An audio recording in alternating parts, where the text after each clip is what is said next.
बिस्मिल्लाहिर्रहमानिर्रहीम। अस्सलाम वालेकुम नाज़रीन, प्रोग्राम सुबह मेहरान में आऊँ या तव्हांजी मेज़बान तेरी बुआन। नाज़रीन सबको अॻिए जुमे जो भलारो ॾींहुं तव्हां सभिनि खे मुबारक हुजे। जुमे जे ख़ासि तौर ते असांजी नमाज़ जी तयारियूं ऐं घर में जीअं इंसान जेके ख़ासि तौर ते मुंहिंजी पहिरीं भेणियूं आहिनि काफ़ी एक्स्ट्रा कम बि कंदियूं आहिनि, छो त असांजा मर्द हज़रात जेके आहिनि उहे सभु जेके आहिनि असांजे घर में जल्दी अची वेंदा आहिनि। ख़ासि तौर ते स्कूल जॾहिं हाणे खैर सां ओपन थिया त अॼु जेको आहे योम कश्मीर जी जेके आहे उन ॾिहाड़े ते जेको आहे उनखे मोकिलियो ॾेई वेंदा। योम कश्मीर जेको असां पाकिस्तान अॼु उन हवाले सां मोकल बि आहे, सरकारी इदारनि में मोकल आहे। अॼु वाक़ई रोड रस्ता जेके सुबुह सुबुह सां सुन लॻा पिया, लेकिन कश्मीर जो ॾुखु जेको आहे सिर्फ़ु असां हिकिड़े ॾिहाड़े ते कोन था जेको आहे उनखे यादि करे या उन जे प्रोटेस्ट जे हवाले सां जेको मल्हायूं पिया। हर वक़्तु जेको आहे पाकिस्तानी जेको कश्मीर जी आज़ादी लाइ जेको जाखोड़ करे पियो, हर नंढो वॾो ॿारु जेको आहे कश्मीर जी आज़ादी लाइ जेको क्राए करे पियो, त ॾिसो उते जेको ज़ुल्म ॾुखु दर्द जेको जबर थिए थो त उहो हर इंसान ज़ात लाइ जेको वॾी जेकी आहे, कोई सोचे ई नथो सघे इंसान त हिकिड़ो इंसान आहे उहो क़ैद आहे एॾियूं ते पाबंदियूं, खाइणु पीअणु उथणु पीअणु, इवन की हू खुली फिज़ा में जेको आज़ादी त साह बि नथो खणी सघे।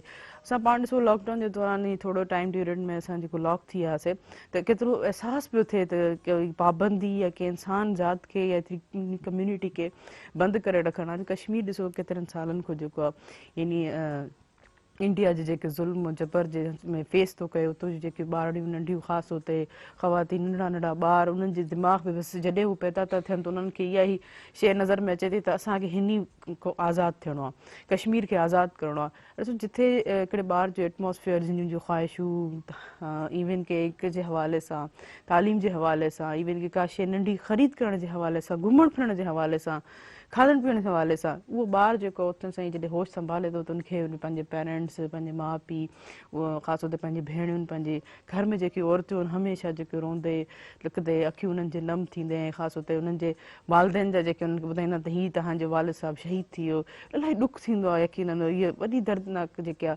अहसासु आहे जेको सॼी दुनिया में जेको आहे हींअर जिथे जिथे बि पाकिस्तानी आहिनि, इवन के ॿियूं क़ौमुनि बि जेको आहे यकीनन इन हवाले सां ट्रस्ट कयो आहे, लेकिन हर पाकिस्तानी इन जेको आहे कश्मीर जे हवाले सां उन सां गॾु बीठल आहे। अॼु जेको योम कश्मीर डे सॼे पाकिस्तान में इवन की जिथे जिथे बि पाकिस्तानी आहिनि उहे सभु जेको आहे कश्मीर जे हवाले सां सेलिब्रेट कनि, पूरी दुनिया में जेको आहे उन हवाले सां आवाज़ु उथाए पियो त इंसानियत सां जेके प्यारु कनि था उहे सभु जेके आहिनि इन शइ ते आवाज़ु उथाइनि था। अलाह करे जेको आहे कश्मीर खे ज़रूरु आज़ादी मिलंदी, असां सभु दुआ घुमायूं त अलाह जेको आहे ज़रूरु जेको आहे बाज कंदो। ऐं जीअं त नाज़रीन हिन प्रोग्राम सां थावुन खे आउं ॿुधाईंदी हलां त ल्यू बिस्किट तव्हां सभिनी लाइ खणी आई हिकिड़ी ज़बरदस्त ऑफर्स। ल्यू बिस्किट तव्हां सां खटे सघो था ₹1 करोड़ ऐं सां गॾो गॾु खोड़ लातादात इनाम। सिर्फ़ु ॾिनल कोड ते ल्यू बिस्किट जो नंढो प्रोमो पैक वठंदा, उन ते स्क्रैच कंदा, स्क्रैच खां पोइ ॾिनल नंबर ते जस्ट मिस कॉल ॾींदा। मिस कॉल जी सूरत में तव्हांखे हिकिड़ी कॉल बैक ईंदी, कॉल बैक खां पोइ उहो ई कोड में एंटर करे करोड़पति बणिजी सघो था। ऐं उन सां गॾो गॾु टपाल मेज़बान जेकी वधाए रिश्तनि जो मान ऐं सिंध जी मेज़बानी और रासपी टपाल मेज़बान चाहे आहे। जीअं त नाज़रीन अॼु असांजे प्रोग्राम सुबह मेहरान में हमेशह ख़ूबसूरत महिमान मौजूदु हूंदा आहिनि। अॼु बि भलारो ॾींहुं जुमे जो ॾींहुं ऐं दुआ कंदासीं त अॼु जेको आहे योम कश्मीर जो जेको सॼो दुनिया में ॾींहुं जेको ख़ासि तौर ते प्रोटेस्ट जे हवाले सां सेलिब्रेट कयो पियो वञे, मल्हायो पियो वञे, उन्हनि जी जाखोड़ कई पई वञे, त दुआ कंदासीं यकीन अलाह सां अॼु जुमे जी नमाज़ ते या इन पंहिंजी दुआनि में इहो ज़रूरु शामिलु कंदासीं त अलाह जेको आहे जल्दी कश्मीर खे आज़ादु करे। उन हवाले सां असांजो प्रोग्राम सुबह मेहरान में हमेशह जेके ख़ूबसूरत महिमान नातख़्वान बि मौजूदु हूंदा आहिनि। अचो त नाज़रीन उन्हनि खे भलीकार कंदासीं। असांजा सिंध जा वॾा बहितरीनु जेके आहिनि नाले वारा जेके नातख़्वान, नाले मिठो महस साहिबु, तव्हांखे भलीकार कीअं आहियो, ठीकु आहियो? अल्लाह जा एहसान, बिल्कुलु सही। अॼु बिल्कुलु ठीकु ठाक जुमे जूं तव्हांखे मुबारकूं हुजनि ऐं योम कश्मीर जे हवाले सां छा चवणु चाहींदा? ख़ैर मुबारक। जुमे जो बेशक भलारो ॾींहुं आहे ऐं हिन भलारे ॾींहं ते अलाह तबारक व ताला जी बारगाह में असांजी दुआ आहे त हिकिड़ी जेका आज़ादी जी नेमत आहे उहा आज़ादु माण्हू खां पुछो, जेके क़ैद में आहिनि उहे तव्हां जेके क़ैद कटे रहिया आहिनि उन्हनि खां पुछो। त असां इहा दुआ कंदासीं त अलाह तबारक व ताला जेके बि मुस्लमान जिथे जिथे पीड़जनि पिया आज़ादीअ जे लाइ, पंहिंजे हक़नि जे लाइ, अलाह तबारक व ताला पंहिंजे महबूब जे सदके कश्मीर खे बि आज़ादी अता फ़रमाए ऐं जिथे जिथे आलम इस्लाम में जेके मुस्लमान या जेके बि इंसान आहिनि जेके कंहिंजे ज़ुल्म जे हेठां आहिनि, अलाह साईं उन्हनि जे लाइ हिकिड़ी राह निजात पैदा करे ऐं उहे बि हिन जेका ज़िंदगी आहे उहा त उहा ई मुख़्तसर आहे। हिन मुख़्तसरा ज़िंदगी में उहे जेके पल आहिनि जेके कंहिंजे पाबंदियुनि जे हेठां कटिजनि था, अलाह साईं उन्हनि मां सभिनी खे आज़ादी अता फ़रमाए। बिल्कुलु आमीन आमीन यकीनन इहा इंसान ज़ात आहे छा आज़ादु थियण लाइ उन्हनि खे क़ैद करण लाइ उन्हनि जा हुकूक जेके आहिनि उन्हनि को खसण लाइ इंसान कॾहिं पैदा कोन थियो बेशक आहे। बेशक इंसान खे हिक ॿिए सां प्यार मोहबत सां हलणु बिल्कुलु घुरिजे। बिल्कुलु ऐं जीअं तव्हां सां गॾु असांजा ख़ूबसूरत ॿिया बि महिमान मौजूदु आहिनि बहितरीनु जेके आहिनि असांजा सिंगर बि आहिनि ऐं बहितरीनु असांजा म्यूज़िशियन बि आहिनि ऐं ख़ासि तौर ते कश्मीर योम कश्मीर जे हवाले सां उन्हनि हिकिड़ो पंहिंजो सॉन्ग जेको आहे अॼु असांखे पेश कंदा कश्मीर जे ॾुख में हू हमेशह शामिलु आहिनि ऐं हमेशह जेसि ताईं ज़िंदा आहिनि त इहा ई कोशिशि कंदा रहंदा त कश्मीर खे आज़ादी मिले। हर इंसानु पंहिंजो को न को किरदारु गदाद करे थो कश्मीर जे हवाले सां, चाहे हू हिकिड़ी पोस्ट लाइक करे, चाहे हिकिड़ी पोस्ट शेयर करे, या पंहिंजे कलम सां, या पंहिंजे अल्फाज़नि सां, या पंहिंजे इज़हार सां, कुझु ॿिया अहिड़े के एक्ट सां त यकीननि पंहिंजे कश्मीर जे हवाले सां साइड हू पंहिंजो बयानु करे पियो ॾेखारे पियो। त अचो त नाज़रीन असां जेको हुननि खे भलीकार कंदासीं। हमेशह असांजे मेहरान टेलीविज़न जो हिसो बि रहिया आहिनि साईं बैंड ग्रुप अॼु आहिनि मरीना ऐं वकार दानिश। तव्हां बि हिननि खे भलीकार कीअं आहियो? ठीकु आहियो? थैंक यू, वेलकम, अस्सलाम वालेकुम। मैं ठीक ठाक, आप कैसी हैं? बिल्कुल ठीक जी। मरीना आप सुनाएं आज के दिन के हवाले से क्या कहना चाहेंगे? आज का दिन हम कश्मीरियों के लिए मनाते हैं। वैसे तो हर दिन ही हम उनके साथ हैं, लेकिन आज का दिन ख़ास तौर पे मखसूस किया गया है कि हम उनके साथ इजहार यकजहती करें और उनकी जो दुख है, जो तकलीफ़ है, जो जुल्म उन पे हो रहा है, उसके ख़िलाफ़ आवाज़ उठाएं और उनके लिए दुआ करें कि अल्लाह ताला जल्द अज जल्द उन्हें आज़ादी दे। आज़ादी दे, बिल्कुल आमीन आमीन। जी वकार भाई आप बताएं कैसे हैं? मैं ठीक ठाक अल्हम्दुलिल्लाह। और आज योम यकजहती कश्मीर, जहाँ जहाँ पर भी पाकिस्तानी पूरी दुनिया में बसते हैं वो और कश्मीरी एक साथ मिल के मना रहे हैं। ये कश्मीरियों के साथ मोहब्बत का और एक जज्बा उनके साथ, ये उन्हें यकीन दिलाना है कि पूरी पाकिस्तानी कौम उनके साथ है। उनके साथ जो जुल्म हो रहा है उस जुल्म के ख़िलाफ़ आवाज़ उठाने के लिए आज का दिन रखा गया है और ये हम दिन उस दिन तक मनाते रहेंगे जब तक कश्मीर आज़ाद नहीं हो जाता। बिल्कुल इंशाल्लाह इंशाल्लाह। तो हम सबकी दुआ है कि इंशाल्लाह जल्द अज जल्द, जिस तरह आज़ादी एक बड़ी नेमत है, तो कश्मीरी बहन भाई भी हमारे जो हैं वो आज़ादी की फ़िज़ा में सांस लें जल्दी। हाँ बिल्कुल आमीन आमीन। ॾिसो त की सोशल मीडिया जीअं असांजे अॼु प्रोग्राम सबब मेराण में तव्हां बैग ते ॾिसो था त इन जो स्लोगन लिखियल फैब जेको कश्मीर बनेगा पाकिस्तान, या पिक्चर्स जेकी तव्हां सां ॾिसो था त केॾी दिलि दहड़ण वारी जेकी पिक्चर्स आहिनि। इंसान ज़ात ते एॾो ज़ुल्म, एॾो तशद्दुद कॾहिं सोचे ई नथा सघूं। इवन की असांजे घर में कोई थोरी हीअं डांट टपट करे वठे या थोरो बुरो बिहेव करे वठे या को धकड़ ई वठे त उन ते इलाही अज़ियत पहुचंदी आहे। त हीअ तस्वीरूं जेकी आहिनि नज़र पियूं अचनि ऐं ख़ासि तौर ते दिलि दहड़ण वारी, कॾहिं असां सोचे नथा सघूं त या अलाह असां माना ॾे या पंहिंजो ख़्यालु अची वेंदो आहे त कॾहिं इहा शइ असांखे न फेस थियणु घुरिजे या असां इन हालातनि में न गुज़रूं। पोइ ॾिसो असां त हर वक़्तु शुकुर करणु घुरिजे त असां पंहिंजे आज़ादु मुल्क में आहियूं, तूं वियूं था, खाऊं था, पीऊं था पंहिंजी मर्ज़ी सां। इवन की पंहिंजी मर्ज़ी सां कंहिं ॻाल्हि ते अगरि असांखे नथी वणे त उन ते आवाज़ बि उथारे सघूं था, एक्ट बि करे सघूं था। हीअ असां सां ज़्यादती थी थिए। तव्हां छा चवणु चाहींदो? बिल्कुलु ईअं आहे।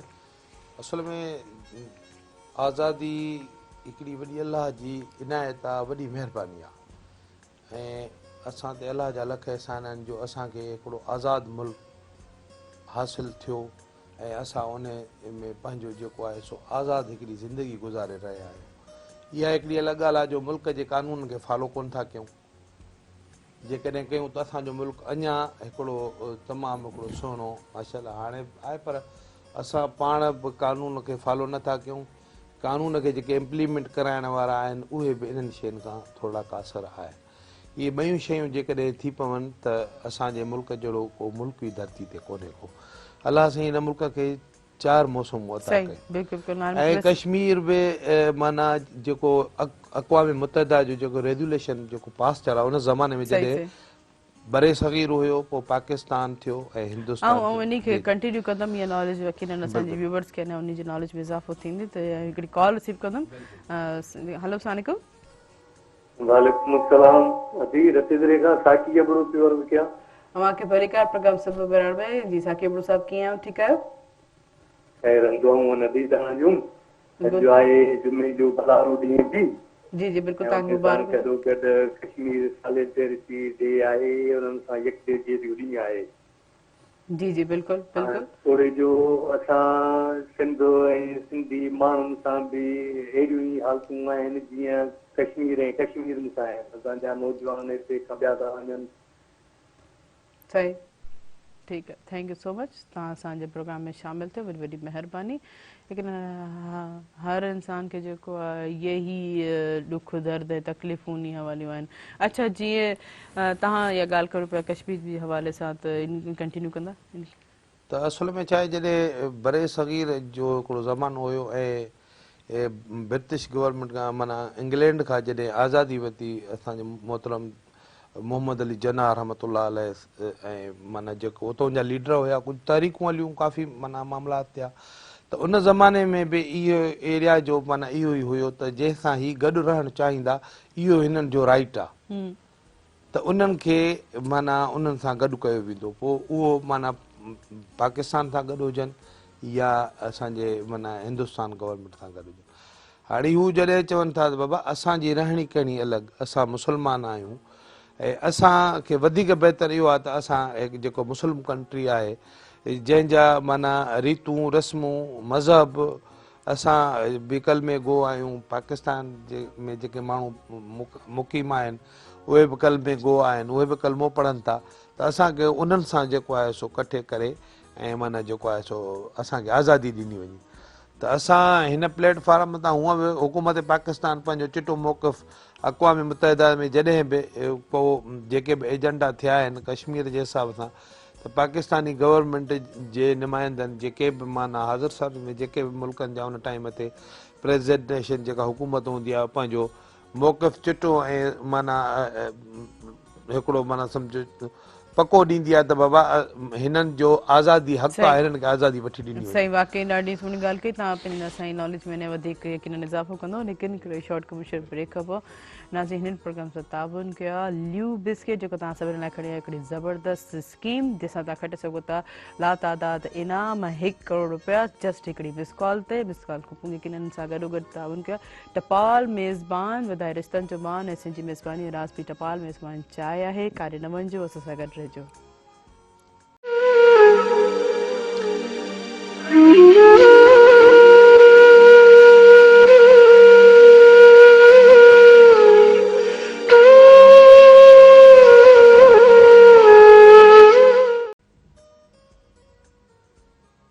वेलकम बैक नाज़रीन। तव्हां हिन प्रोग्राम सां ताबुन कयो आहे ल्यू बिस्किट, जेको तव्हां लाइ सभिनी लाइ खणी आयो आहे हिकिड़ी शानदार बहितरीन स्कीम, जंहिंसां तव्हां खटे सघो था लातादाद इनाम 1 करोड़ रुपया। ऐं ख़ासि तौर ते जीअं सिंपल से हिकिड़े स्टेप सां जीअं ॿुधाईंदी हलां, त को बि ल्यू बिस्किट जो जेको आहे प्रोमो पैक वठंदा, उन जे पोइ हिकिड़ो कोड हूंदो, उन कोड खे स्क्रैच करे पोइ ॾिनल नंबर ते जस्ट मिस कॉल ॾींदा। मिस कॉल जी सूरत में तव्हांखे हिकिड़ी कॉल बैक ईंदी, कॉल बैक में उहो ई कोड उन में एंटर करे करोड़पति बणिजी सघो था। त पोइ इंतज़ारु छा जो आहे, त ल्यू बिस्किट वठी अचो ऐं करोड़पति बणिजी वञो। ऐं उन सां गॾोगॾु टपाल मेज़बान, जेकी वधाए रिश्तनि जो मान ऐं सिंधी मेज़बानी राज़बी टपाल मेज़बान चांहि आहे। जी त हाणे असां सां गॾु नाले मिठो महस साहब मौजूदु आहिनि, हलूं था उन्हनि ते असांखे जेको हमद बारी ताला पढ़ी ॿुधाईंदा। जी इंशाअल्लाह। बिस्मिल्लाह। सल्लल्लाहु अलैका या रसूल अल्लाह व सल्लम अलैका या हबीब अल्लाह। साईं में सदाईं, साईं में सदाईं करी मथे सिंधु सुकार। दोस्त मिठा दिलदार आलम सब आबाद करी। पंहिंजे मालिक प्यारनि जे सदके वध शाननि वारनि जे सदके। पंहिंजे मालिक प्यारनि जे सदके वध शाननि वारनि जे सदके। वध शान ॾिनई, वध शान ॾिनई, लख मान ॾिनई, लख मान ॾिनई पंहिंजे मालिक प्यारनि जे सदके। ऐ राज़ जा मालिक रोज़े जज़ा हिते कंहिं बि ख़ता जी का बि सज़ा। ऐ राज़ जा मालिक रोज़े जज़ा हिते कंहिं बि ख़ता जी का बि सज़ा। हिते कंहिं बि ख़ता जी का बि सज़ा कॾहिं कान ॾिनई कॾहिं कान ॾिनई कॾहिं कान ॾिनई। लख मान ॾिनई लख मान ॾिनई पंहिंजे मालिक प्यारनि जे सदके। वध शाननि वारनि जे सदके। इंसान जो आला शान कयुई इंसान कयुई ॾेडर न कयुई। इंसान जो आला शान कयुई इंसान कयुई ॾेडर न कयुई। इंसान कयुई ॾेडर न कयुई। ही ज़बान ॾिनई ही ज़बान ॾिनई ही ज़बान ॾिनई। लख मान ॾिनई लख मान ॾिनई पंहिंजे मालिक प्यारनि जे सदके। वध शाननि वारनि जे सदके। कंहिं वक़्त में थो दुख ॾिसणो पए न त रोज़ सुखनि जा सभु कंहिंखे। कंहिं वक़्त में थो दुख ॾिसणो पए न त रोज़ सुखनि जा सभु कंहिंखे। साईं रोज़ सुखनि जा सभु कंहिंखे। सामान ॾिनई सामान ॾिनई सामान ॾिनई। लख मान ॾिनई लख मान ॾिनई पंहिंजे मालिक प्यारनि जे सदके। लप ख़ाक जी ख़ालिक ॻोहे ॻुझी वरी बेसाहनि में साहु विझी। ओ लप ख़ाक जी ख़ालिक ॻोहे ॻुझी वरी बेसाहनि में साहु विझी। हा बेसाहनि में साहु विझी। जिंदु जान ॾिनई जिंदु जान ॾिनई जिंदु जान ॾिनई। लख मान ॾिनई लख मान ॾिनई पंहिंजे मालिक प्यारनि जे सदके। तारीफ़ इहा बित तुंहिंजी आ तस्वीर बणाए छा मूं छा। तारीफ़ इहा बित तुंहिंजी आ तस्वीर बणाए छा मूं छा। छा छा न ॾिनई छा छा न ॾिनई छा छा न ॾिनई। लख मान ॾिनई मौला लख मान ॾिनई पंहिंजे मालिक प्यारनि जे सदके। ॾेई नात जी ॾात नवाज़ियो तो ही गुलाम नबी का शइ बि न हो।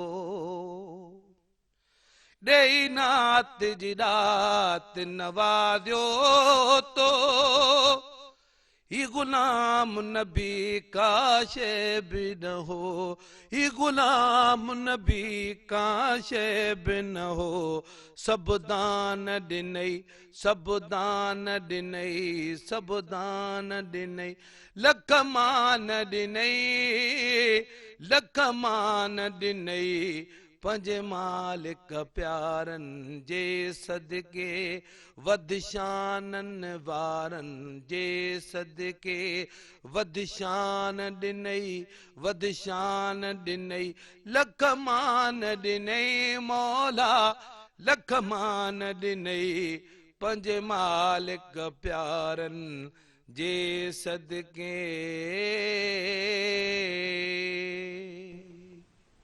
सुभान अल्लाह, माशाल्लाह, जज़ाकल्ला। यकीनन असांजो रब बि जेको आहे असांखे वधीक इलाही क़रीब आहे। जेकी का बि शइ असांखे घुरणी आहे पंहिंजे रब खे आसानी सां असां चई सघूं था, उहा दुआ क़बूल बि जल्दी थींदी आहे। वकर भाई, आज के दिन और क्या कहेंगे ख़ास होते ही? अच्छा, फर्स्ट टाइम जैसे हमने जब हम स्कूल लाइफ में हम गए, तभी तो हमें इतना कुछ पता नहीं था। सेकंड क्लास, फर्स्ट क्लास, उसमें केजी नर्सरी तक, इवन के 3 क्लास तक भी हमें पता नहीं था कि कश्मीर क्या है और कश्मीर में क्या हो रहा है। फिर आगे जाके किसी लेसन में हम पढ़ते हैं कि भाई कश्मीर का एक चैप्टर पढ़ते हैं, तो उसमें पता चलता है कि इतना जुल्म, इतना दुख, अजीब अजीब किस्म की वहाँ पे तस्वीरें भी होती हैं। फिर हम वहाँ पे, और जैसे अभी यहाँ पे मैंने पहले भी कहा था कि हमारे बैग पे ऐसी तस्वीरें लगी हुई हैं, तो ये तस्वीर जब फर्स्ट टाइम जब हमने लेसन देखा तो हमें एहसास हुआ कि इंसान पे ऐसी कोई भी चीज़ हो सकती है, इतना जुल्म भी होता है। जब हम अपनी ग्रोइंग स्टेज में थे तो हमें इस चीज़ से थोड़ा मुतारफ़ कराया गया कि वही कश्मीर एक ऐसा हिस्सा है दुनिया का जहाँ पे इंसान ज़ात पे इतना जुल्म और जबर किया जा रहा है। फिर हम जहाँ पे आज़ाद मुल्क के रहने वाले लोग, जहाँ पे आज़ाद मुल्क के रहने वाले बच्चे, तो उनको ये नई चीज़ लगती है तब कि ये ऐसा कैसे हो सकता है। फिर आहिस्ता आहिस्ता डील जाती है तो माइंड चेंज होता जाता है। आपके साथ कभी ऐसा हुआ, कभी आपने ऐसा सोचा? यकीनन ये फर्स्ट टाइम जब, और खास ये पूरा समराइज आप क्या कहेंगे इसके बाद? बिल्कुल ऐसे ही जैसे हम रहते हैं नॉर्मली, हमने जहाँ जाना होता है हम चले जाते हैं, हमने जिससे बात करनी होती है कर लेते हैं, अगर किसी बात पे एतराज़ होता है हम उसका भी इजहार कर लेते हैं। लेकिन एक ऐसी जगह जो इतनी खूबसूरत है, जहाँ के लोग इतने अच्छे हैं, लेकिन उनके ऊपर मुसलसल जुल्म होता चला आ रहा है और आज तक हो रहा है। और वो लोग अगर अपने हक़ के लिए आवाज़ उठाते हैं तो उन्हें मज़ीद अजियत का सामना करना पड़ता है। ना सिर्फ मर्द हजरात बल्कि ख़वातीन भी और बच्चे भी। छोटे बच्चों पे तो हम डांटने से पहले भी सोचते हैं कि हम उन्हें कुछ कहेंगे तो उनको बुरा लगेगा, वो रोएंगे, लेकिन वहाँ पे छोटे बच्चों के साथ भी ऐसे जुल्म हो रहा है। आंसू गैस उनको छोड़े जाते हैं, उनके वालिदैन का उनको पता नहीं होता कि अभी बाहर घर से निकलेंगे, वापस आएंगे या नहीं बाहर आएंगे, निकलेंगे कि वो सही सलामत घर वापस आएंगे। उनकी आंखें जो उनकी बीनाई उनसे ली जाती है। बच्चों को कभी सोच ही नहीं सकते। एक जानवर पे जुल्म होता है, हमें वहाँ पे भी तकलीफ होती है कि यार इसके साथ ऐसा क्यों किया इन लोगों ने। बिल्कुल। वकर भाई हाँ, नहीं, हमने सबसे पहले पैलेट गन्स का नाम हमने वहाँ पे कश्मीर में जब इस्तेमाल हुई, फिर हमने सुना कि ये भी कोई गन होती है जिससे छोटे छोटे बच्चों को और ख़वातीन को और बच्चियों को जो है उनकी आइज़ को जो है ना, मतलब उनकी आँखों के ऊपर जो है वो गन रख के चलाई जाए और फिर वो उनको बिल्कुल जो है ना आँखों से उनकी रोशनी को छीन लिया जाए। कि इतनी खूबसूरत जगह कि दुनिया में जिस खित्ते को, जिस इलाके को, जिस टुकड़े को जो है जन्नत का हिस्सा कहा जाता है, उस हिस्से के ऊपर जो है एक ऐसा जालिम जो है वो हुक्मरान जो है ना वो काबिज हुआ है, जिसने 9 लाख के करीब तकरीबन वहाँ पे अपनी फ़ौज उतारी हुई है और 70 साल से ज़्यादा वहाँ के जो लोग हैं उनकी अज़मत को और उनकी जदोजहद को सलाम पेश करना चाहिए। कि मतलब लोग हार जाते हैं ना, मतलब एक लिमिट होती है, कितनी जनरेशन्स वहाँ पे जो है वो निकल गई और लोग अब तक वही जज्बा, वही जुनून और उसी जोश के साथ जो है वो उसके सामने डटे हुए हैं आज़ादी हासिल देखिए ना, ये कैसे एक बच्चा जो है जो पैदा हो रहा है उसकी आंख ऐसे मुल्क में खुल रही है जहाँ पे वो पाबंद पिंजरे में ना कैद है, वो कैद है, उसको पता ही नहीं है कि अभी उसको यही एक कलमा ही यही पड़ा कि हमें आज़ाद होना है। हाँ, तो वो जनरेशन टू जनरेशन तो बिल्कुल वो चल रहा है। हाँ ना, वहाँ पे जैसे जहाँ नॉर्मली अल्हम्दुलिल्लाह हम लोग जिस तरह भी मरीना ने कहा कि हम अपनी इजहार राय का जो है ना वो इजहार करते हैं, अपने ख्यालात का, अपनी बात को हम सोशल मीडिया पर जाकर जाकर भी, मीडिया पर जाकर भी, वैसे भी हम अपने दोस्तों में बैठकर हम अपनी राय का इजहार कर रहे होते हैं और अच्छी बुरी हर बात हम कर रहे होते हैं, हम लोगों से मिल रहे होते हैं, सारी फैसिलिटीज़ हमें वहाँ पे, जहाँ पे मोबाइल फ़ोन बंद और कोई टीवी चैनल, कोई एक्टिविटी नहीं, कोई स्पोर्ट्स नहीं, कोई इंटरटेनमेंट नहीं, उन लोगों के माइंड्स जो हैं कितने स्टक होंगे, क्या उनकी सोच होगी, कहाँ पे जाके वो रुके होंगे, मतलब वी कांट इमेजिन। हम, मेरा ख्याल है कि जैसे हमने पहले कहा तो लॉकडाउन की सूरत में हमें पता नहीं क्या लग रहा था कि जिंदगी बस रुक उस गई। वक्त भी हम ये कि हमने लॉकडाउन इस तरह गुजारा कि हम लोगों से मिल मिला रहे थे ना, पाकिस्तानी कौम ने लॉकडाउन उस तरह लेकिन टाइम ड्यूरेशन पे भी हमें लग रहा था हमें जबर हो रहा है, हम पाबंदी पे आ गए बस। हमें ऐसा लगा था कि हम बिल्कुल कैद हो गए हैं, सारी चीज़ें हमारी बंद हो गई हैं, सब चीज़ें हमारी इंटरटेनमेंट, और जबकि हम मोबाइल फ़ोन भी इस्तेमाल कर रहे थे, हम घर वालों के साथ भी थे, फैमिली के साथ, और सबके हम दोस्तों के साथ भी मिल रहे थे। हमारी जो है ना रूटीन लाइफ इतनी डिस्टर्ब नहीं हुई थी। वहाँ तो सोचें 70 साल से ना उनकी कोई एजुकेशन का पता, ना बिजनेस का, ना उनकी कोई लाइफ है, ना फ्यूचर है। और यूथ देखें जो एक बड़े मुल्क का सरमाया होता है, जो मुस्तकबिल का मेमार होता है, उसी के हाथों में ये छोटे, अच्छा वो नेहत, जैसे आपने कहा वो नेहत थे उनको फेस कर रहे हैं। बिल्कुल। अब इस बात को कंटिन्यू करेंगे एक शॉर्ट कमर्शियल ब्रेक के बाद। नाज़रीन, हिंद प्रोग्राम से ताबन के ल्यू बिस्किट ता सभिनि लाइ खड़ी आहे शानदार स्कीम जैसा तव्हां खटे सघो था लातादाद इनाम 1 करोड़ रुपया ऐं उन सां गॾो गॾु ताबन के टपाल मेज़बान जेके वधायल रिश्तनि जो मान ऐं सिंधी मेज़बानी राज़ बि टपाल मेज़बान चाहिए है काॾे न वञिजो, असां सां गॾु रहिजो।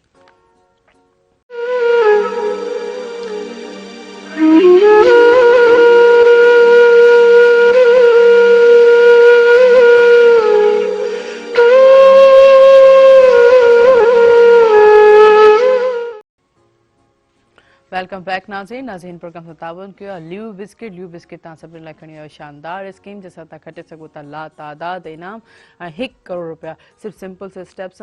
ल्यू बिस्किट जो को बि प्रोमो पैक यानी नंढो पैक वठंदा उनखे स्क्रैच कंदा, स्क्रैच खां पोइ हिकिड़े ॾिनल नंबर ते तव्हां जस्ट मिस कॉल ॾींदा, मिस कॉल जी सूरत में तव्हांखे कॉल बैक ईंदी, उहो ई कोड उन में एंटर करे तव्हां करोड़पति बणिजी सघो था।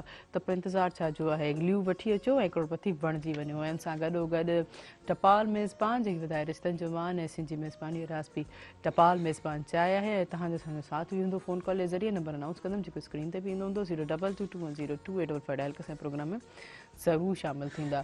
जीअं त वकार भाई जे हवाले सां बहितरीन, जीअं बहितरीन सिंगर बि आहिनि, कंपोज़र बि आहिनि, हिन जो बहितरीन बैंड बि आहे साईं बैंड जे हवाले सां।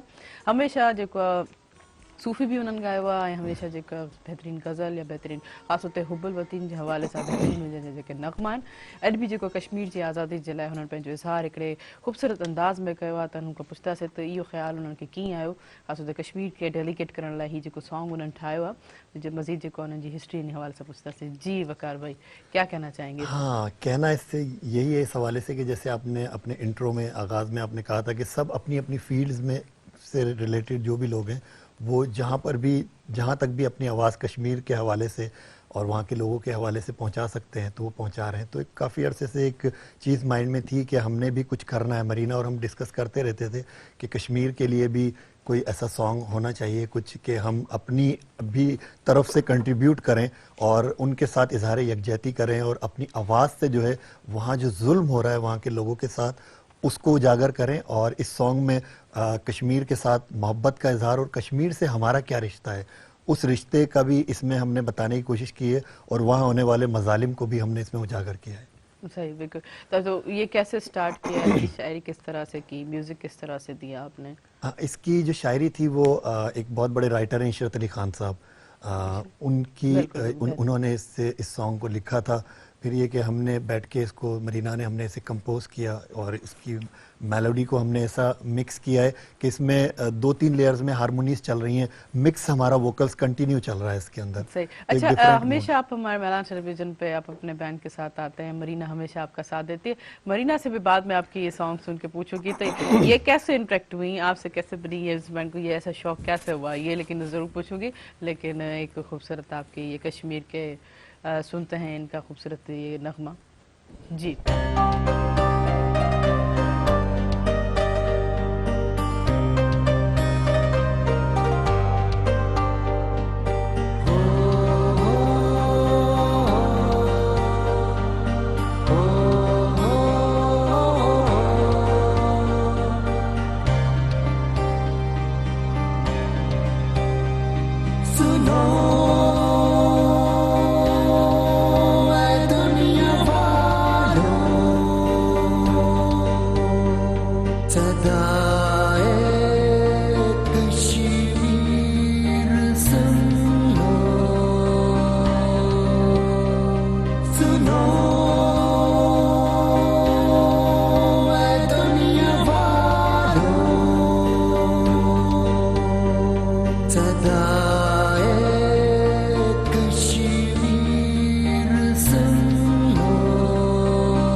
की न कश्मीर असांजी ॾाढो ख़ूबसूरत नग़मो जेको आहे एहसासु हुयो उन्हनि ज़ुल्म जी जेकी अकासी कई वई इन नग़मे में इन गीत में यकीनन एहसासु थिए पियो त यकीनन एतिरो ज़ुल्म ॾुख जेको जबर थिए थो त असां जेको सभु उन्हनि सां गॾु आहियूं पाकिस्तानी वक़्तु हर हिकिड़ो फ़क़ीरनि असांजी कश्मीर शहर आहे असांजी कश्मीर असांजी जेकी जान आहे अलाह जेको जल्दी उन खे पंहिंजे हिन ज़ुल्म जबर खां जेको आहे आज़ादु करे यकीनन अलाह जेको आहे इन शइ जो हमेशह एतिरियूं दुआयूं हर कोई करे थो ॾिसो त कॾहिं बि का बि दुआ रद्द न थींदी आहे इनशाला इहे ॾींहं असां पंहिंजे अच्छा ख़्वाहिश थी आहे त कयूं त असां पंहिंजी हयाती में इहो कश्मीर खे आज़ादु थींदे ॾिसूं इतने जेकी खास होते ख्वाहिश हुई जी मरीना।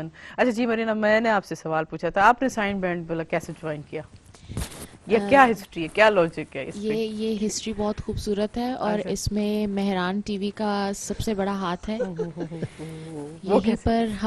यहीं पर सबसे पहले मैं साइन बैंड से मिली थी, मुतारिफ हुई थी और उसके बाद हमने जो सिलसिला शुरू किया वो आज तक जारी है। माशाल्लाह, मतलब मेहरान टीवी का ये बड़ा जादू है। ये क्रेडिट मेहरान टीवी को जाता है। में जो है वो मरीना ने और हमने यहाँ पर एक शो किया था 14 अगस्त का जी, उसमें हम साथ हमने परफॉर्म किया था, तो यहाँ हमारी कोऑर्डिनेशन बनी थी, मुलाकात हुई थी, फिर वो एक अच्छा हमारा जो है वो केमिस्ट्री मिली, तो हमने फिर तब से हम जबरदस्त माशाल्लाह, तब से आप now she is the backbone of sign band. वाह वाह वाह, जबरदस्त। अच्छा, जब बैकबोन कोई बन जाता है ना तो सारा बर्डन भी उस पे आता है, तो मरीना कैसे फील करती हो? मैं हाफ बैकबोन। हाफ दो, हाँ चलो क्लियर कर दो। सही, हाफ बैकबोन हो। अच्छा नाले मिट मैसे साहब किन्हनि अॼु जीअं ज़ुल्म जी ख़ासि तौर ते अॼु हिननि ख़ूबसूरत गीत ॻायो, अॼु जुमे जो भलारो ॾींहुं आहे, ॾिसो उन्हनि खे त पंहिंजी निमाज़ पढ़णु नथा, इजाज़त कोन था ॾियनि, मस्जिद नथो वञी सघे, मस्जिदूं बंदि आहिनि, उन्हनि खे पंहिंजे ॿार वारा स्कूल नथा वञी सघनि, इन्हनि खे तव्हां कीअं त? असुल में छा आहे त पूरी जेका वर्ल्ड जी जेका मीडिया आहे उन्हनि जी हाणे रिसेंटली हिकिड़ी रिपोर्ट आई त माना तमामु हद खां वधीक ज़ुल्म आहे उते ऐं जंहिंजो तज़किरो करे नथा सघूं। हीअ जेके माना आज़ादु जेके मीडिया वारा आया कुझु टाइम त अॻे में हुनखे इजाज़त न पई ॾिए गवर्नमेंट ऑफ इंडिया त तव्हां वञो उते इहो, पर पोइ माना जॾहिं हुन ते घणो हिकिड़ो प्रेशर पियो त पोइ उन्हनि इदारनि खे छॾियुनि त तव्हां वञी भली जेको आहे सो हाणे गूगल ते बि पई आहे रिपोर्ट उन्हनि जी त तमामु जेतिरी इंसान जी तज़लील उते कई थी वञे एतिरी किथे बि कान्हे का, ऐं इंसान जेके पंहिंजी जेके राइट्स आहिनि, जेके बुनियादी हक़ आहिनि, उहो उते उन्हनि खां महरूम आहे। जेके नौजवान नियाणियूं आहिनि, नौजवान छोकिरा आहिनि, वीचारा घर में कुझु टाइम त नेट बि बंदि हुई, जेके हुननि जा जेके क्लासिस वग़ैरह ऑनलाइन वग़ैरह जेको कुझु माना उहो पढ़नि पिया, ॿियो त को हुननि वटि ज़रियो कोन हो न, उहो त कर्फ्यू हो, अलाए केतिरो टाइम कर्फ्यू, त उन्हनि उहा नेट बि बंदि करे छॾी, माना हिकिड़ो दुनिया खां ई हुनखे कटे छॾनि, जेके पंहिंजी ॻाल्हि जेके आउट न थिए उन्हनि जी, ख़ासि तौर ते मीडिया खे काफ़ी हद ताईं रोकियो। मक़सदु हाणे बि त जेको हुकूमत पाकिस्तान सां रलिजी करे जेको माना असांजी जेका सरहद आहे उन जो जेको जाइज़े वठण जे लाइ जीअं विया, त उन्हनि बि इन खे जस्टिफाई कयो त वाकई हुननि माण्हुनि जी माना हिकु न ॿिए ॾींहुं अॻिरां इहा माना हिकु न ॿिए ॾींहुं हू फायरिंग करे था ॾियनि। इहे माना हुकूमत पाकिस्तान या असांजी जेका मिलिट्री आहे या मिलिट्री जा जेके फोर्सिस आहिनि या सोर्सिस आहिनि उन्हनि खां मालूम न पियो आहे, पर विच अणधुरियो जेको हिकिड़ो इदारो आहे उहो उन जी इहा माना जेको आहे उन जस्टिफाई कयो आहे। इन खे जेको मज़ीद कंटिन्यू कंदासीं अञा वाज़े तौर ते तव्हांजे चैनल में तव्हांखे नॉलेज आहे त ख़ासि तौर ते इन प्रोग्राम सुबुह में जे ज़रिए ॿियनि व्यूवर्स ऐं नाज़रीन ताईं बि पहुची वेंदी, लेकिन इन कंटिन्यू कंदासीं, लेकिन शॉर्ट कमर्शियल ब्रेक खां पोइ। नाज़रीन, हीअ वक़्तु थियो शॉर्ट कमर्शियल ब्रेक जो। हिन प्रोग्राम सां तावन कयो ल्यू बिस्किट तव्हां सभिनी लाइ खणी आया हिकिड़ी शानदार क़िस्म जी स्कीम जंहिंसां तव्हां खटे सघो था लातादाद इनाम, 1 करोड़ रुपया जस्ट हिकिड़ी मिस कॉल ते, ऐं सां गॾो गॾु टपाल मेज़बान जेकी वधाए रिश्तनि जो मान ऐं सिंधी मेज़बानी लाज़मी टपाल मेज़बान चाहे आहे, काॾे न वञिजो, असां सां गॾु रहिजो।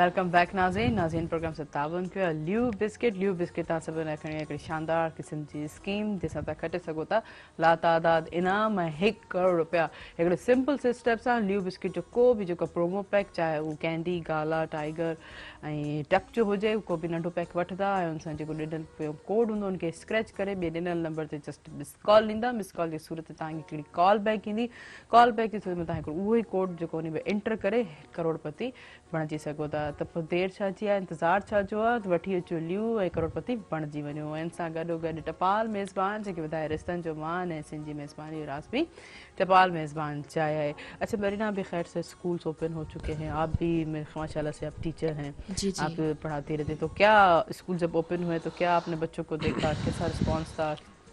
बच्चे अभी क्योंकि पहले भी लॉकडाउन लगा था तो तकरीबन काफ़ी महीने बच्चे घर पे रहे, फिर उसके बाद 26 नवंबर से दोबारा बच्चे घर पे थे, तो पहले तो बच्चे खुश थे, लेकिन अब मैंने ये महसूस किया कि बच्चे भी अब घर रह के ना बेजार हो गए, तंग आ गए, अब वो भी स्कूल आना चाहते थे। कुछ ने मुझे मिल के और उन्होंने कहा कि मैम स्कूल अब खोल लीजिए, अब हम घर पे नहीं रह सकते, अब हमें स्कूल आना है। तो इस तरीके से ये अभी रिस्पांस मिला है और पहले स्ट्रेंथ बहुत कम थी लेकिन अब बच्चे आ रहे हैं और पढ़ाई पे भी अब ध्यान दे रहे हैं। जैसे अभी अनाउंसमेंट ये हुई है कि एग्ज़ाम्स होंगे तो अभी बच्चों को इस सीरियस हो गए हैं, अब पता है कि अब पढ़ेंगे तो ही पास होंगे। तो ये है कि अब अच्छा रिस्पांस है बच्चों का, एसओपीज़ को भी फॉलो कर रहे हैं, मास्क वगैरह लगा के आते हैं, सैनिटाइज़र की छोटी उनकी पॉकेट बॉटल जो है वो उनके पास होती है, ग्लव्स होते हैं कुछ के पास, तो एक दूसरे से चीज़ें शेयर नहीं करते डिस्टेंस के साथ और सब। मतलब तो बच्चों में भी नॉलेज आ गई वरना फिर अब बंद हो जाएंगे। जी जी, बच्चों में नॉलेज आ गई है और अब बच्चे स्टडीज़ को भी साथ लेके चल रहे हैं और एसओपीज़ को भी साथ लेके चल रहे हैं, पॉजिटिव रिस्पांस है अभी। ज़बरदस्त। अच्छा भला के भी शइ जी अगर ख्वाहिश करे एक्सेस में उनखे ॾेई छॾे तो वो माण्हू बेज़ार ई थी वञे, पोइ आईंदा कॾहिं उहो कंहिंजी ख्वाहिश ही न कंदो। जीअं हर कोई यकीनन आप भी जब स्कूल में पढ़ती होंगी ये नेचुरल है, किसी चीज़ की ज्यादा हो जाए ना, कोई भी चीज़ हो, उससे फिर वो बेजारी हो जाए, उकता। जैसे हम सोचते थे कि भाई पूरे दिन 6 महीने जो है हमें मुकल मिले, ये मतलब हमारी वेकेशन हो जाए, तो आज वो हो रहा है तो अभी बच्चे देखे कैसे बेजार हो गए। अच्छा बच्चे ही नहीं, साथ साथ पेरेंट्स भी बेजार हो गए ना, घर पर बच्चे बिठा के।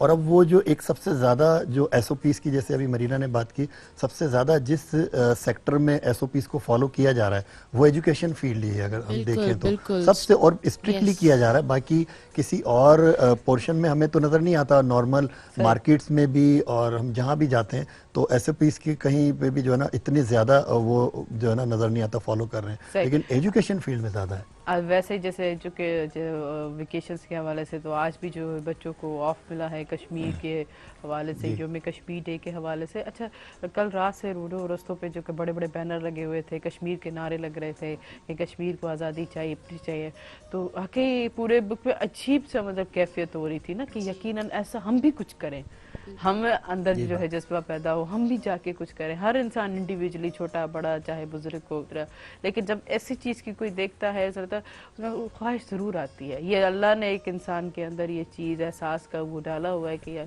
कितना भी जालिम हो कभी रखे, लेकिन ये पता नहीं किस किस्म के इंसान है, कैसे जालिम है जो ऐसे हुक्मरान बन के बैठे हुए, ये नहीं सोच रहे कि शायद इन्हनि माण्हुनि खे इहो थींदो आहे त शायद सभु कुझु इहो हिते ई आहे, इनको वो असांखे को न हिसाब किताब न पुछणो आहे न पुछणो, लेकिन अल्लाह जे जेके आहे लाठी जी चवंदा आहिनि न बेआवाज़ हूंदी आहे, लेकिन लॻे त ख़बर पवंदी आहे। चलो अच्छा, जीअं त नाले मिठो में असां मौजूदु आहिनि, हलूं था उन ते असांखे हींअर कहिड़ी नात जेको भलारे जुमे जे ॾींहं ते ख़ासि तौर ते कश्मीर जे हेॾी ख़ासि दुआनि जे हवाले सां त जेको असांखे कहिड़ी नात पढ़ी ॿुधाईंदा?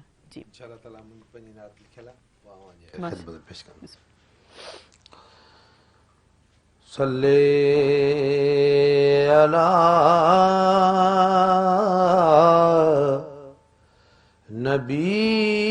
नबीना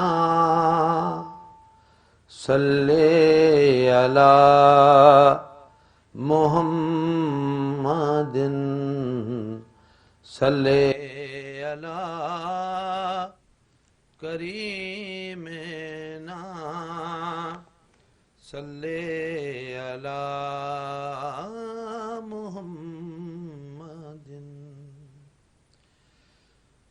दीद मुंहिंजी ये तुंहिंजो दर साईं दीद मुंहिंजी ऐं तुंहिंजो दर साईं मोले ख़ुशियुनि जो सो पहर साईं दीद मुंहिंजी ऐं तुंहिंजो दर साईं ही दीद मुंहिंजी ऐं तुंहिंजो दर साईं मोले ख़ुशियुनि जो सो पहर साईं दीद मुंहिंजी ऐं तुंहिंजो दर साईं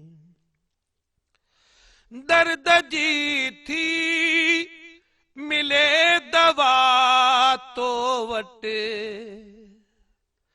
दर्द जी थी मिले दवा तो वटि आहे गुंबल शफा जो घर साईं दीद मुंहिंजी ऐं तुंहिंजो दर साईं दीद मुंहिंजी ऐं तुंहिंजो दर साईं सबको तुंहिंजी भरे सलामी थो सबको तुंहिंजी भरे सलामी थो तारा टेड़ू शमसो कमर साईं दीद मुंहिंजी ऐं तुंहिंजो दर साईं मोले ख़ुशियुनि जो सो पहर साईं दीद मुंहिंजी ऐं तुंहिंजो दर साईं बाग जन्नत जा आहिनि तैबा में बाग जन्नत जा आहिनि तैबा में थो वहे रहा मजो बहर साईं दीद मुंहिंजी ऐं तुंहिंजो दर साईं मोले ख़ुशियुनि जो सो पहर साईं दीद मुंहिंजी ऐं तुंहिंजो दर साईं अॼु बि उन जा इतां थी ख़ुशबू अचे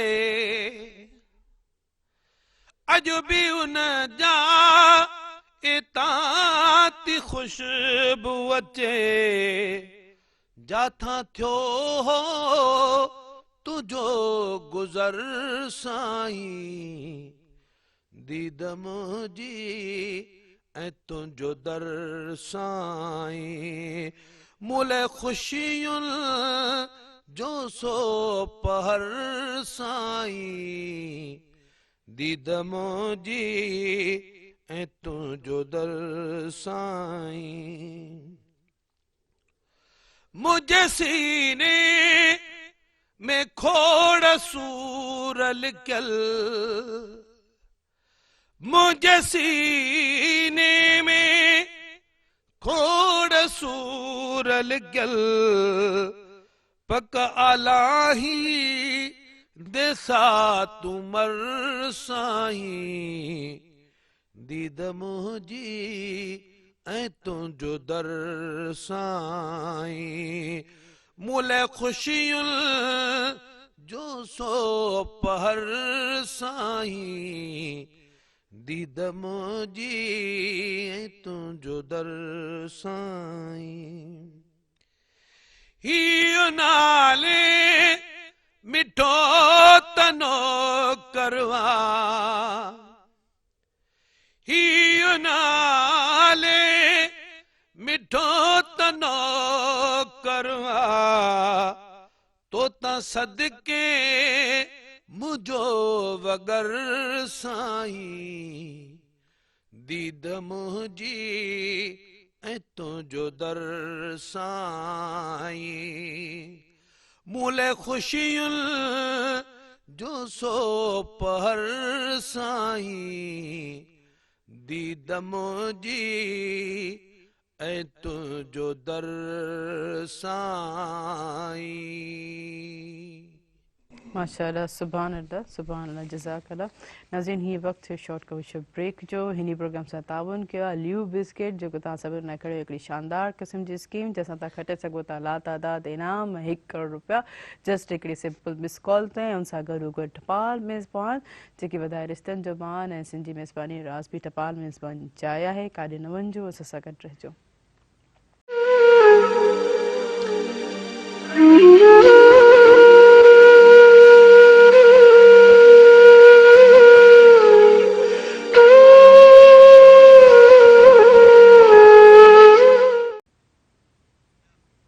वेलकम बैक नाज़रीन। नाज़रीन, प्रोग्राम से ताउन कयो ल्यू बिस्किट। ल्यू बिस्किट जेको तव्हां सभिनी लाइ खड़े हिकिड़ी शानदार क़िस्म जी स्कीम, जंहिंसां तव्हां खटे सघो था लातादाद इनाम ऐं 1 करोड़ रुपया जस्ट हिकिड़ी सिंपल मिस कॉल ते। उहो कीअं, हिकिड़ो को बि जेको आहे ल्यू बिस्किट जो प्रोमो पैक यानी हिकिड़ो नंढो पैक वठंदा, उन जे पोयां जेको कोड हूंदो उनखे स्क्रैच करे हिकिड़े ॿिए ॾिनल नंबर ते जस्ट मिस कॉल ॾींदा। मिस कॉल जी सूरत ते तव्हांखे कॉल बैक ईंदी, उहो ई कोड इन कॉल बैक ते हुन में इंटर कंदा ऐं तव्हां खटे सघो था 1 करोड़ रुपया।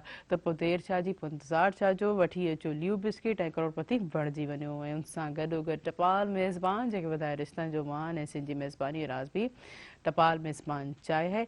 तो यही हलू ताने से वकार भाई दे। अच्छा वकार भाई, आप मैं आपसे ये कुछ जानना चाहते थे कि जैसे अभी बहुत सारी बातें हुई आज़ादी के हवाले से, इश्क के हवाले से, अपने ख़ास होते जहाँ पे हम यहाँ रह रहे थे, लॉकडाउन पे जब हुआ स्टार्ट हुआ और नेट की सहूलत फैसिलिटीज़ बंद हो गई और ऑनलाइन एजुकेशन के हवाले से इन्होंने बताया कि काफ़ी स्टूडेंट्स जो है वहाँ पे जब इनके एग्ज़ाम्स हो रहे थे तो थर में सिग्नल्स नहीं आ रहे थे, वो इतना परेशान हो रहे थे इसके बारे से।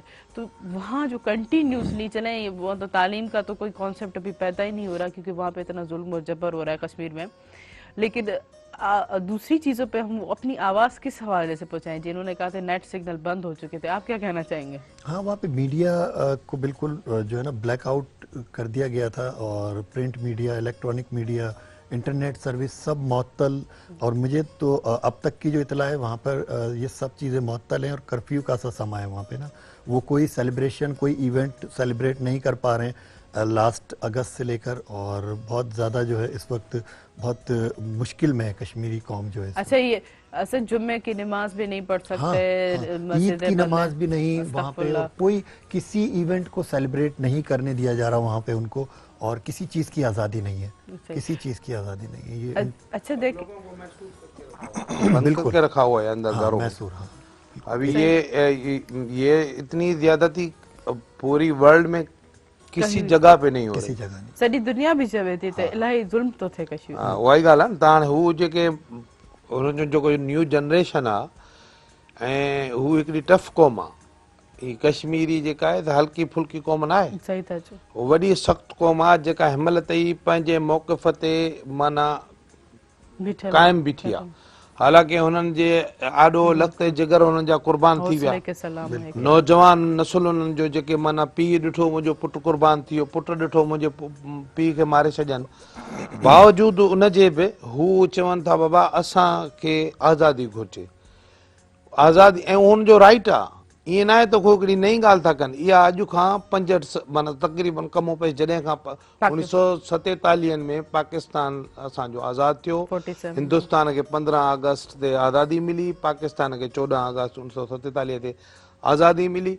उन टाइम खां अॻु में जेके बि माना अक़वाम मुतहदा में जेको हिकिड़ो माना रेज़ोल्यूशन पास थियो त हिननि मुल्कनि खे, हिन मुल्क खे बि आज़ादी खपे, हिन में जीअं माना असांजो बांग्लादेश आहे मतिलबु उहो ऐं पाकिस्तान इहो माना हिकिड़े वराए इन जो जेका स्टेटस आहे माना मज़हब रिलीजन जे हिसाब सां उहो हिकु आहे, उन करे इहो ख़ितो हिनखे ॾिनो बाक़ी। पर हूअं बि हिंदुस्तान जे जेको माना आइन आहे उन में इहा शइ मेंशन थियल आहे त कंहिं बि मज़हब वारे खे त का पाबंदी न आहे, उहो बिल्कुलु हर शइ पंहिंजे हिसाब सां करे सघे थो।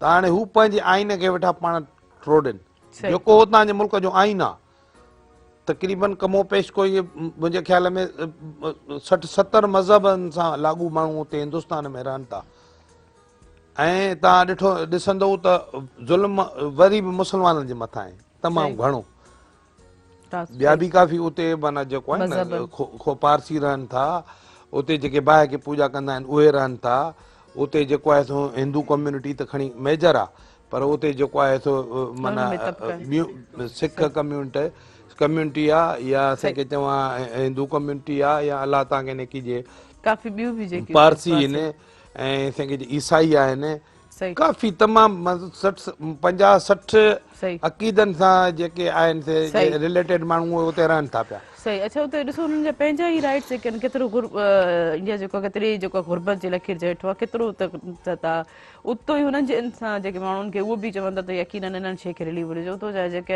बाबा ही हाणे हिते तव्हां पढ़ियो हूंदो अख़बार में आहे न हाणे कुझु असांजे थर जा माण्हू हितां विया उते माना काफ़ी फैमिली उतां माइग्रेट करे वियूं मां अख़बार में पढ़ियो त हाणे ताज़ो रिसेंटली हाणे मुंहिंजे क्वारंटीना में हूंदा उते त उहे अलाए केतिरियूं फैमिलियूं हुयूं उते रही पियूं पर हुननि चयो न बाबा असां जेको आहे सो हेॾे पंहिंजे पाकिस्तान वञणु था चाहियूं उते त वॾो हिकिड़ो ज़ुल्म आहे असांजा 5-6 माण्हू मारे छॾिया आहिनि पंहिंजी हिंदू कम्यूनिटी जा माण्हू उते काई इज़त कान्हे का असांजी असां बहितर आहे त असां पंहिंजे मुल्क था वञूं हाणे उहे हिते आया वाघा बॉर्डर ते वरी माना उते तथिया हिम शयूं क्वारंटीना में ई आहिनि शायदि उते त माना चवण जो मक़सदु इहो आहे त ही जेका क़ौम आहे इनखे इन्हनि जो आज़ादी हक़ आहे इहो कमिटमेंट आहे कमिटमेंट तां फिरणु सही न आहे जॾहिं माना हिननि मुल्कनि जो वजूद थिए पियो अॻ में त भरे सघी वियो न ब्रिटिश गवर्नमेंट ई न त उन खां बाद में असांजे जेके माण्हुनि मज़ामतूं करे ॿियो टियों हर शइ पंहिंजो माना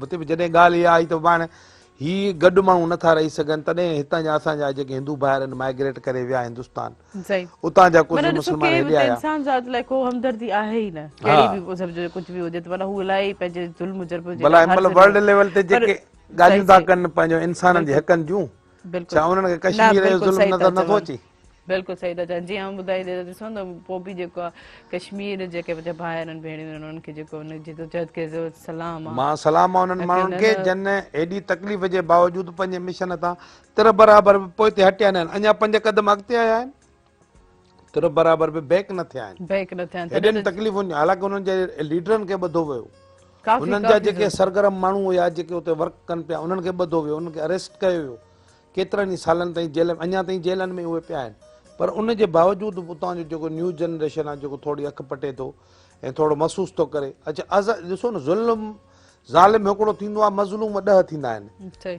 छाजे करे जो हिकिड़ो ज़ालिम थींदो 10 सां थोरो मूं सां घणो कयईं कंहिं ॿिए सां घटि कंदो 3 सां कंदो हुनजो कमु ज़ुल्म करणु आहे पोइ हर हिकु माण्हू हुन खां नफ़रत कंदो पोइ जंहिंखे जेतिरी तकलीफ़ पहुचाई वेंदी उहो उन खां ओतिरी माना इहो मक़सदु हिकिड़ो इंसानी मुआशिरे में ज़ुल्म जी इहा माना हिकिड़ो सम्झ आउटपुट आहे इहो ई हवाले सां जीअं त वाक़ई कश्मीरनि भाइरनि भेणनि खे सलाम आहे उहे असांजे जेके आहिनि आर्मी चीफ उन्हनि बि जेको हिननि जे जिदोजहद खे उन्हनि जी चाह खे उन्हनि जे जज़्बे खे जेको सलाम पेश कयो आहे एतिरनि सालनि खां जेको आहे हू इन पंहिंजी आज़ादी जे लाइ विढ़ंदा पिया अचनि एतिरनि पाबंदियुनि जे बजाए को एतिरनि नुक़साननि जे बजाए को अंधा था थियनि हर शइ को जेको उन को आज़ादी खसी थी वई वञे ऐं ख़ासि हुते जेके असांजे ख़ासि उन्हनि जे वालदेन आहिनि उनजा पेरेंट्स आहिनि जीअं तव्हां ॻाल्हि कई त माण्हू छॾे ॾियनि पोइ चवंदा आहिनि ठीकु आहे बसि एतिरो माना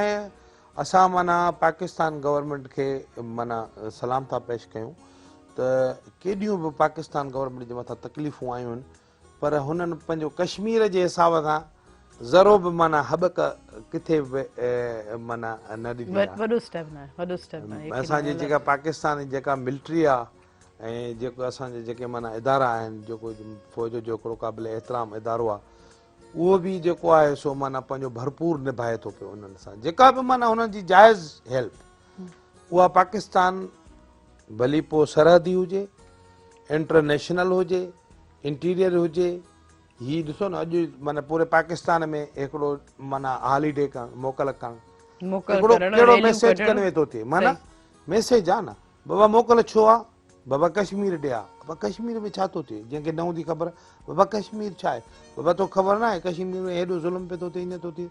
इहो हिकिड़ो मैसेज आहे न, पूरे मुल्क में हिकिड़ो ॾींहुं मोकल करणु, ओके गवर्नमेंट जो हिकिड़े ॾींहं जो कमु रुकिजी वञे त घणनि अरबनि खरबनि रुपयनि जो हुनखे नुक़सानु पवंदो।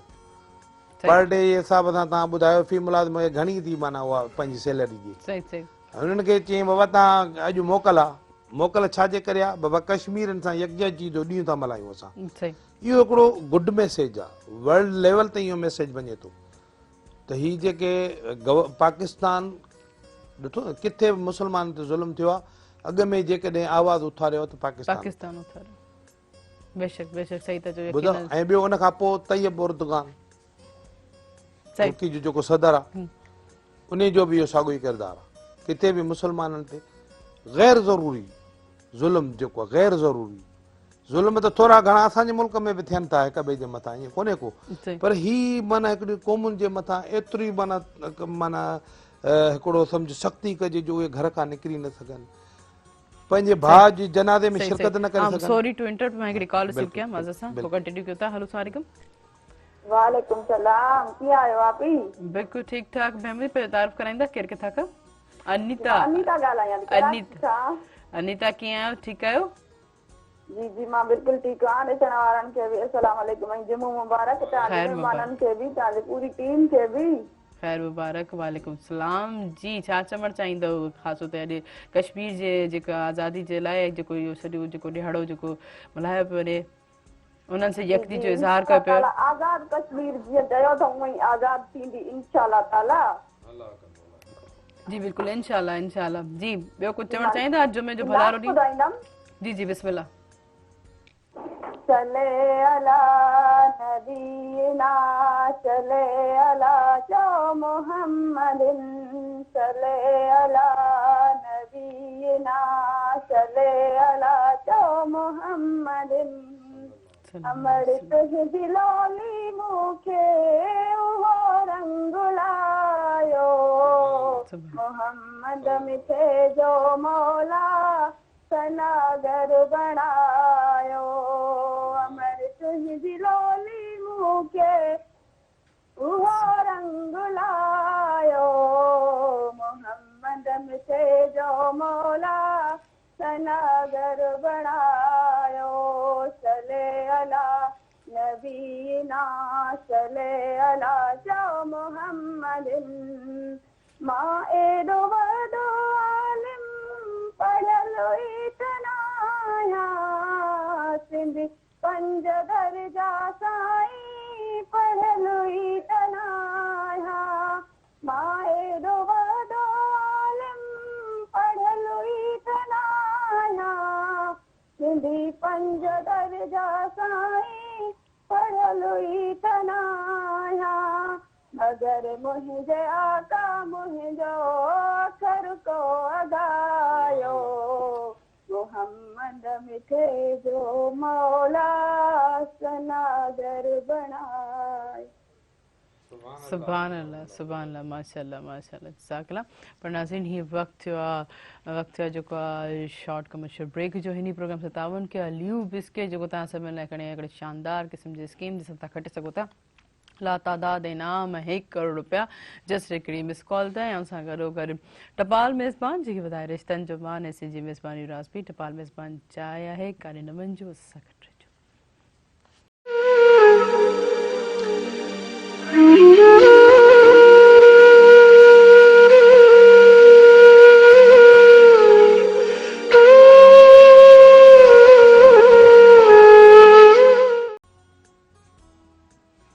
वेलकम बैक नाज़रीन प्रोग्राम सां तावन कयो ल्यू बिस्किट जेको तव्हां सभिनि लाइ खणी हिकिड़ी शानदार क़िस्म जी स्कीम जंहिंसां तव्हां खटे सघो था लातादाद इनाम ऐं हुन सां गॾोगॾु 1 करोड़ रुपया, ऐं जेको हिकु सिंपल से स्टेप सां को बि जेको प्रोमो पैक यानी कि को बि नंढो पैक कैंडी जो, गाला जो, टाइगर जो, टक जो या ज़ीरा प्लस जो पैक वठंदा, उन जे पोयां हिकिड़ो कोड हूंदो, उन कोड खे स्क्रैच करे ॿिए हिकिड़े ॾिनल नंबर ते जस्ट मिस कॉल ईंदा। मिस कॉल जी सूरत में तव्हांखे हिकिड़ी कॉल बैक ईंदी, उहो ई कोड पोइ उन में एंटर करे त करोड़पति बणिजी सघो था। त पोइ देरि छा जी आहे, वठी अचो ल्यू ऐं करोड़पति बणिजी वञो। ऐं सां गॾोगॾु टपाल मेज़बान जेके वधाए रिश्तनि जो मान ऐं सिंधी मेज़बानी राज़ बि टपाल मेज़मान चाहे हूं त हाणे साईं बहन माना वकार भाईअनि सां गॾु गॾु मरीना ॾे त हींअर असांखे जेको पंहिंजे ख़ासि तौर ते हिकिड़ो ख़ूबसूरत जेको कहिड़ो नग़्मो असांखे ॿुधाइनि था। जी जी वकार भाई जी मरीना, कौन सा ट्रैक सुनाना चाहेंगे?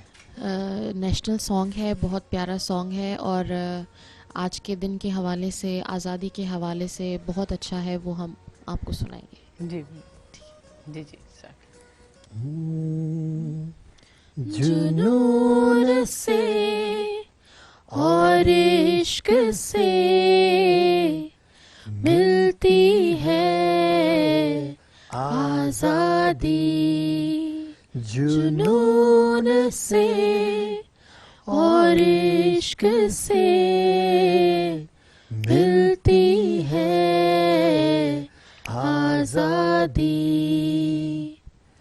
कुर्बानी की बाहों में मिलती है आज़ादी, जुनून से और इश्क से मिलती है आज़ादी, तंजीम इत्तेहादी ईमान, कायद का पैगाम, तंजीम इत्तेहाद ईमान, खाके पाक मेहरबान जैसे रूह जिस्म जान, जानता है सारा जहां, जुनून से और इश्क से मिलती है आज़ादी, तौहीद इज्तिहाद मीज़ान, मोमिन की पहचान, तौहीद इज्तिहाद मीज़ान, जब्र सब्र इम्तिहान, ज़ाहिर गैब का निशान, सरज़मीने पाकिस्तान, जुनून से और इश्क से मिलती है आज़ादी। यकीनन इहो ई ॾिसो कश्मीर जो जुनून ऐं इश्क आहे जेको एतिरनि सालनि खां कंटिन्यूसली उहो ॾींहुं खे शो ऑफ करे पियो ऐं ॿुधाए पियो थो यकीनन असां बि इंसान आहियूं, असांखे बि आज़ादी जो आज़ादु थियण जो आज़ादु हक़ आहे।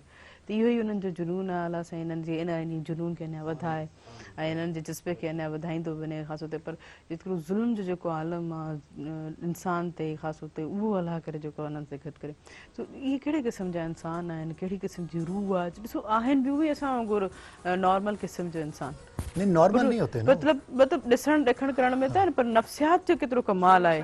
सही ॻाल्हि। पॉलिटिकल इशूज़ आहिनि जेके माण्हुनि जे हक़नि खे दॿाइनि था।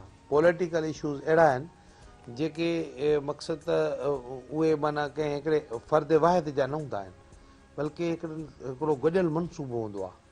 उन जे पुठियां उन खे लाहे अमल खे माना जामो पाइण जे लाइ इहो सभु कुझु थी रहियो आहे। जेका हाणे प्रेज़ेंट ॾिसो न, इहो कश्मीर जो मसइलो अॼु जो त कोन्हे को, न पर तव्हां ॾिठो हूंदो के माना विच में अहिड़ियूं बि गवर्नमेंट्स आयूं हूंदियूं जे इन खे थधो रखियो हूंदो। सही सही ठीकु आहे, वरी कॾहिं कॾहिं ईअं थी थो वञे उनजो ज़ुल्म जो टेम्पो वधी थो वञे। सही माना ॾिसो वाकई इहा बि आउं सोचींदी आहियां त माना generation to generator, government to government वारा इन खिते खे उन खे जेको आहे उन खे कवर करण ते जेको ज़ुल्म कयो पियो वञे, माना काफ़ी हद ताईं सही घटि बि कयो वियो। पर अलाह करे असां कोशिशि कंदासीं त दुआ कंदासीं त असां त दुआ करे सघूं था, बाक़ी कोशिशि त उन्हनि जेके जस लाहिण उहे जेके हेॾी कोशिशि करे रहिया आहिनि सही ऐं अलाह साईं ऐं उहो जाइज़ कोशिशि करे रहिया आहिनि। इहा न आहे त कोई नई ॻाल्हि था सही। कनि। त हाणे नाज़ मिठो मैसर साहिबु असां तव्हां हिकिड़ी ख़ूबसूरत ॿी नात ॿुधंदासीं इंशाअल्लाह ताला। लेकिन त पोइ वरी पोइ मोकिलाईंदा वेंदासीं यकीनन कश्मीर जे आज़ादियुनि जे ख़ासि तौर ते जुमे जी सभिनी निमाज़ में असां सभु उनजी दुआ कंदासीं त यकीन जल्दी उहो ॾींहुं असां ॾिसूं त कश्मीर जॾहिं आज़ादु थिए। जी जी बिस्मिल्लाह। सल्लल्लाहु अलैका या रसूल अल्लाह वसल्लम अलैका या हबीब अल्लाह। तोखे बित मूं जहिड़ो गुनाहगार न मिलंदो, तोखे बित मूं जहिड़ो गुनाहगार न मिलंदो, मूंखे बित तो जहिड़ो मददगार न मिलंदो, तोखे बित मूं जहिड़ो गुनाहगार न मिलंदो आका, तोखे बित मूं जहिड़ो गुनाहगार न मिलंदो। जे मूं बेगुनाहनि में कसर कान छॾी आ, जे मूं बेगुनाहनि में कसर कान छॾी आ, साईं तो बे पर्दे जी पचर कान छॾी आ, साईं तो बे पर्दे जी पचर कान छॾी आ, ईअं ॿियो को मुशफ़िक़ ऐं मज़ेदार न मिलंदो, तोखे बित मूं जहिड़ो गुनाहगार न मिलंदो, तोखे बित मूं जहिड़ो गुनाहगार न मिलंदो, मूंखे बित तो जहिड़ो मददगार न मिलंदो, तोखे बित मूं जहिड़ो गुनाहगार न मिलंदो। दरवेश त दरबार में वेठा थी विकाणा, दरवेश त दरबार में वेठा थी विकाणा, भला कंहिंजे पवन पेशन धणका ऐं निमाणा, भला कंहिंजे पवन पेशन धणका ऐं निमाणा, पका आत पिरी खोड़ मगर प्यार न मिलंदो, तोखे बित मूं जहिड़ो गुनाहगार न मिलंदो, तोखे बित मूं जहिड़ो गुनाहगार न मिलंदो, मूंखे बित तो जहिड़ो मददगार न मिलंदो, तोखे बित मूं जहिड़ो गुनाहगार न मिलंदो। लजपाल मूं बदहाल जो मिसकीनी लॾो आ, लजपाल मूं बदहाल जो मिसकीनी लॾो आ, हर को तो चवे ही त गुनाहगार वॾो आ, हर को तो चवे ही त गुनाहगार वॾो आ, ही ख़तादार हिन खे को ख़रीदार न मिलंदो, तोखे बित मूं जहिड़ो गुनाहगार न मिलंदो। अल्लाह बि चवंदुई त ए महबूब असांजा, अल्लाह बि चवंदुई त ए महबूब असांजा, सालिह बि तव्हांजा त ही तालिह बि तव्हांजा, सालिह बि तव्हांजा ऐं तालिह बि तव्हांजा, जिन तोखे चढ़ियो तंखे शफ़ादार न मिलंदो, मूंखे बि त तो जहिड़ो मददगार न मिलंदो, मूंखे बि त तो जहिड़ो मददगार गार न मिलंदो ओ गुलाम नबी गैर जे ॻाल्हियुनि खे फिटो कर ओ गुलाम नबी गैर जे ॻाल्हियुनि खे फिटो कर महबूब जे सारा सां वेठो वात मिठो कर महबूब जे सारा सां वेठो वात मिठो कर कंहिंखे बि उन्हीअ दर तां को आज़ार न मिलंदो तोखे बि त मूं जहिड़ो गुनहगार न मिलंदो आका तोखे बि त मूं जहिड़ो गुनहगार न मिलंदो मूंखे बि त तो जहिड़ो मददगार न मिलंदो तोखे बि त मूं जहिड़ो गुनहगार न मिलंदो। माशाल्लाह, सुभान अल्लाह, सुभान अल्लाह। चलो अरे वकार भाई, आज के दिन के हवाले से क्या कहना चाहेंगे? छा चवण चाहींदो कश्मीर जे हवाले सां? छा मैसेज ॾियणु चाहींदो?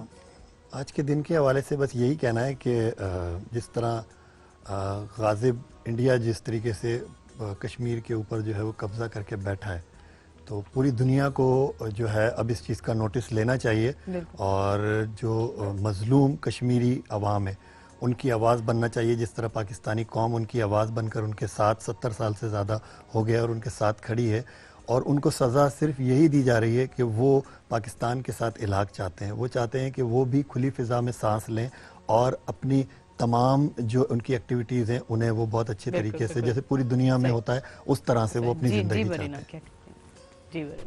आज के दिन बस मैं ये दुआ करना चाहूँगी कि जल्द अज जल्द कश्मीर के लोग भी आज़ादी में सांस लें।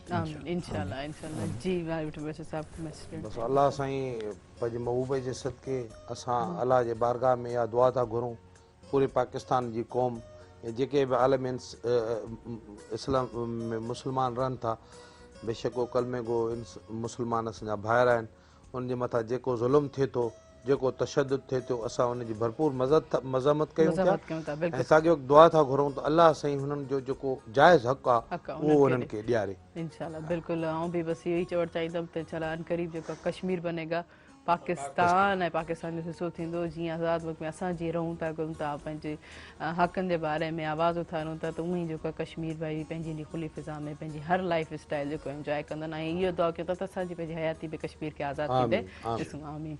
ऐं जिते नाज़रीन असांजो वक़्तु पंहिंजे प्रोग्राम जो पुॼाणी ते पहुतो ऐं हिन प्रोग्राम सां ताबन कयो हो ल्यू बिस्किट, जेको तव्हां सभिनि लाइ खणी आयो हिकिड़ी शानदार क़िस्म जी ऑफर जेके तव्हां खटी सघो था। लातादाद इनाम, 1 करोड़ रुपया जस्ट हिकिड़ी मिस कॉल ते। उहो कीअं? को बि जेको आहे ल्यू बिस्किट जो प्रोमो पैक यानी कि नंढो पैक वठंदा, उनखे स्क्रैच कंदा, स्क्रैच खां पोइ जस्ट ॾिनल नंबर ते मिस कॉल ॾींदा। मिस कॉल जी सूरत ते तव्हांखे कॉल बैक ईंदी, कॉल बैक खां पोइ उहो ई कोड उन में एंटर करे करोड़पति बणिजी सघो था। ऐं हुन सां गॾोगॾु टपाल मेज़बान जेकी वधाए रिश्तनि जो मान ऐं सिंधी मेज़बानी रास बि टपाल मेज़बान चाहे आहे। इंशाल्लाह सूमर ते वरी मुलाक़ात थींदी। तेसि ताईं पंहिंजी होस्ट खे ॾींदा इजाज़त, दुआउनि में यादि। अल्लाह हाफ़िज़।